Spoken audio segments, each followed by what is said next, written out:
नमस्कार दोस्तों, मैं आशीष सिंह। और बिहार में जैसा कि आप लोग देख रहे हैं लाइब्रेरी की बहाली आने वाली है। तो मैंने पिछले भाग में 200 क्वेश्चन करा दिए हैं। हर पार्ट में मैं 50 क्वेश्चन कराता हूं। तो ज़्यादा समय ना लेते हुए मैं अब आगे आता हूं क्वेश्चन पे। इसमें मैं 50 क्वेश्चन कराऊंगा। यूनेस्को के पुस्तकालय और सूचना क्षेत्र के प्रमुख प्रकाशन जो हैं, ऑप्शन डी उपरोक्त सभी हो जाएगा। FID का स्थापना 12 सितंबर 1895 को ब्रुसेल्स में किनके द्वारा की गई थी? तो जैसा कि आप लोग देख रहे हैं, ये FID जो है, FID का फुल फॉर्म होता है the international federation for information and documentation. तो मैं एक स्पेशल वीडियो बना दूंगा जिसमें हर 50 पार्ट में जो एब्रीविएशन जो आएंगे उनका मैं फुल फॉर्म बता दूंगा। तो इसका आंसर हो जाएगा ऑप्शन ए, पॉल ऑटलेट और हेनरी ला फोंटेन। FID की स्थापना में ब्रुसेल्स में किस नाम से की गई थी? Option A, international institute of bibliography. FID का नाम the international federation for information and documentation कब किया गया? ऑप्शन सी, 1988 में। FID को किस वर्ष विघटित कर दिया गया? ऑप्शन ए, 2002 में। इफला की स्थापना 30 सितंबर 1927 ईस्वी में स्कॉटलैंड में किया गया था, जिसका मुख्यालय कहाँ अवस्थित है? ऑप्शन ए, हेग में अवस्थित है। संसाधन सहभागिता का प्रारंभ 200 ईस्वी पूर्व में किन किन पुस्तकालयों के बीच सहयोग से प्रारंभ हुआ था? ऑप्शन ए, एलेक्जेंड्रिया तथा परगमन ग्रंथालय। 1970 में वीमर एवं जीन ग्रंथालयों ने संयुक्त रूप से एक संघीय सूची यूनियन कैटलॉग का निर्माण किया, जिसके निर्माण का श्रेय है ऑप्शन ए, HC बैटन। भारत में पुस्तकालय कंसोर्टिया के क्षेत्र में पहला प्रयास माना जाता है ऑप्शन ए, डेलनेट। तो डेलनेट का फुल फॉर्म जो होता है सो डेवलपिंग लाइब्रेरी नेटवर्क होता है। मैं बोल रहा हूँ कि मैं आगे एक वीडियो बना दूंगा जिसमें हर 50 जो क्वेश्चन कराऊंगा उसमें जो भी फुल फॉर्म मिलेंगे उसका एक वीडियो में स्पेशल बनाते जाऊंगा। इंडेस्ट को मानव संसाधन इंडेस्ट को मानव संसाधन विकास मंत्रालय के द्वारा प्रोफेसर N बालाकृष्णन समिति की रिपोर्ट के आधार पर तकनीकी शिक्षा के क्षेत्र में इलेक्ट्रॉनिक संसाधनों के सहयोग के लिए विकसित किया गया है, जिसका मुख्यालय कहाँ अवस्थित है? ऑप्शन ए, IIT दिल्ली में। UGC इन्फोनेट कार्यक्रम की देखरेख की जाती है ऑप्शन ए, इन्फिलिनेट केंद्र गांधीनगर में। तो इन्फिलिनेट का फुल फॉर्म जो होता है सो इंफॉर्मेशन एंड नेटवर्क लाइब्रेरी होता है। पुस्तकालय तथा सूचना विज्ञान साहित्य में उपयोगिता अध्ययन का सबसे पहला संदर्भ 1930 के दशक में किसके द्वारा किया गया था? ऑप्शन ए, L विल्सन के द्वारा। मोबाइल पुस्तकालय सेवा एवं महत्वपूर्ण प्रसार सेवा है। डॉक्टर रंगनाथन के द्वारा मोबाइल पुस्तकालय को कौन सा नाम दिया गया था? Option A, library on wheel. वैसे लोग जो भौगोलिक या अन्य कारणों से पुस्तकालय तक नहीं पहुंच पाते हैं, वहां पर पुस्तकालय सेवा को पहुंचाया जा सकता है। ऑप्शन ए, शाखा पुस्तकालय या इंग्लिश में ब्रांच लाइब्रेरी खोलकर। प्रसार सेवा से तात्पर्य पुस्तकालय की उन गतिविधियों से है जिसके द्वारा पुस्तकालय सेवा का विस्तार उन पाठकों तक किया जाता है जो पुस्तकालय तक किन्हीं कारण से नहीं पहुंच पाते हैं, तथा प्रचार सेवा वह सेवा है जिसके द्वारा, इसमें होगा ऑप्शन डी, उपरोक्त सभी। विस्तार सेवा के स्वरूप हैं, इसमें ऑप्शन डी हो जाएगा, library website, library orientation and book fair and exhibition. किस संस्था का टैगलाइन मैनेजिंग इंफॉर्मेशन है? ऑप्शन ए, ASLIB। तो ये जो ASLIB है, ASLIB का फुल फॉर्म होता है association of special libraries and information ब्यूरोक्स।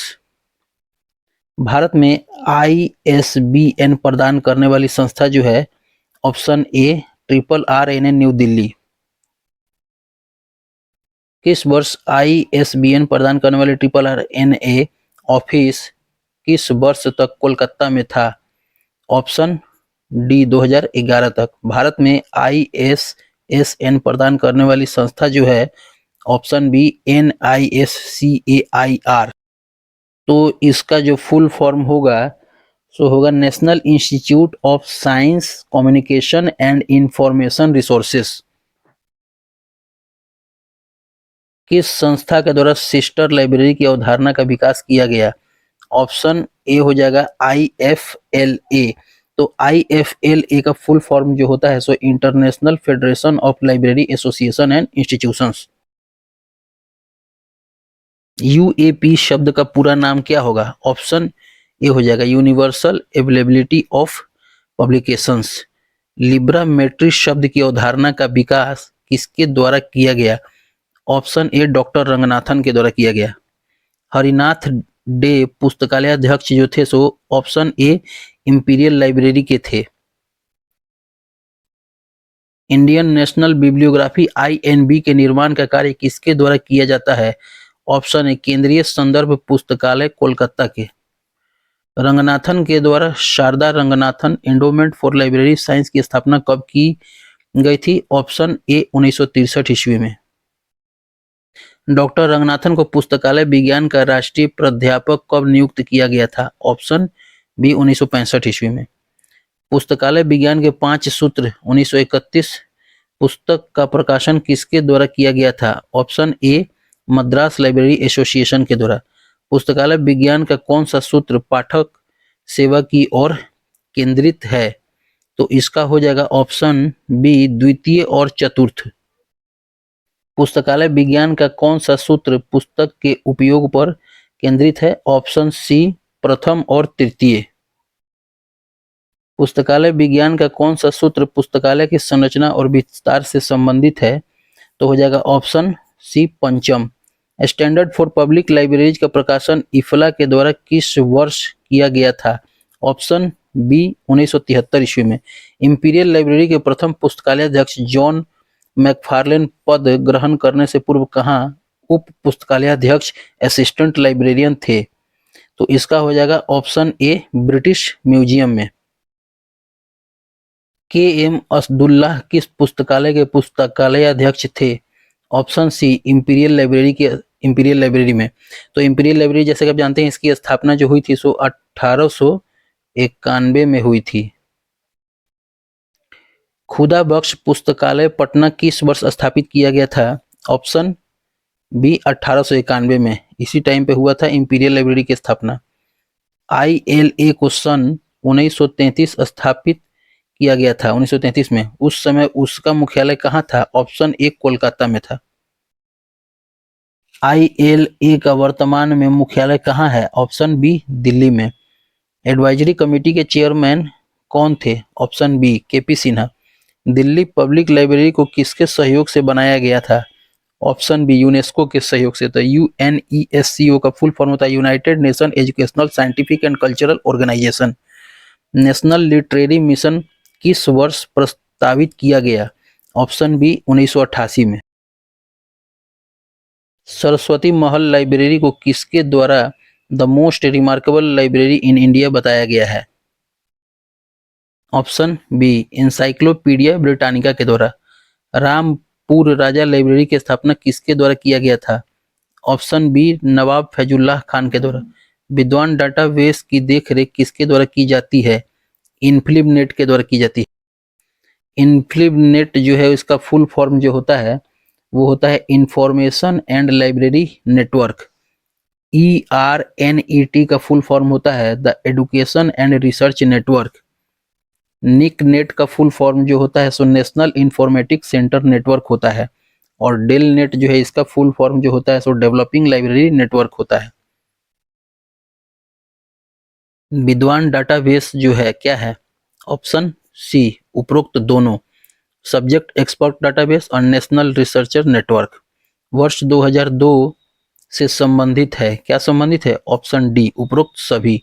FID का विघटन, CILIP का निर्माण और NISCAIR का निर्माण। तो फीड जो है फीड का फुल फॉर्म क्या होता है? फीड का फुल फॉर्म होता है the international federation for information and documentation. और CILIP का फुल फॉर्म क्या होता है? इसका फुल फॉर्म जो होगा chartered institute of library and information professionals. अब NISCAIR का फुल फॉर्म जो होगा national institute of science communication and information resources. संस्थाओं और उसके स्थापना वर्ष के आधार पर निम्नलिखित सूचियों का मिलान कीजिए। तो इसका हो जाएगा ऑप्शन ए हो जाएगा 1924 जो है हो जाएगा ASLIB, और बी का बी जो है इसका 1877 में जैसे कि अब कह सकते हैं हम लोग ITLIS। संस्थाओं और उसके स्थापना वर्ष के आधार पर निम्नलिखित सूचियों का मिलान कीजिए। तो ऑप्शन ए हो जाएगा जैसे ITLIS की स्थापना वर्ष हो जाएगा 1969 में, और IASLIC की स्थापना वर्ष जो है 1955 में, और लाइब्रेरी एसोसिएशन का जो हो जाएगा सो 1877, और ASLIB का हो जाएगा ऑप्शन है 1924। तो यहाँ से आप लोग देख सकते हैं ऑप्शन ए है। संस्थाओं और उसके स्थापना वर्ष के आधार पर निम्नलिखित सूचियों का मिलान कीजिए।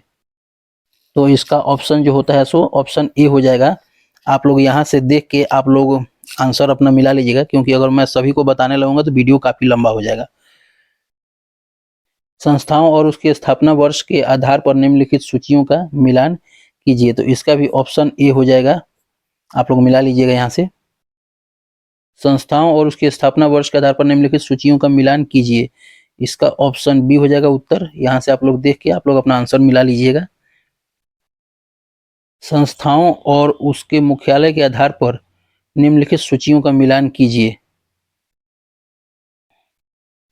तो जैसे कि सेंडॉक का मुख्यालय जो है सो नेक्स्ट पेज पे दिया हुआ है, ये सेंडॉक का मुख्यालय हो जाएगा SEN, यहाँ पे डी हो जाएगा SENDOC का मुख्यालय जो है सो हैदराबाद हो जाएगा, और RRLF का मुख्यालय कोलकाता हो जाएगा, ALA का मुख्यालय शिकागो हो जाएगा।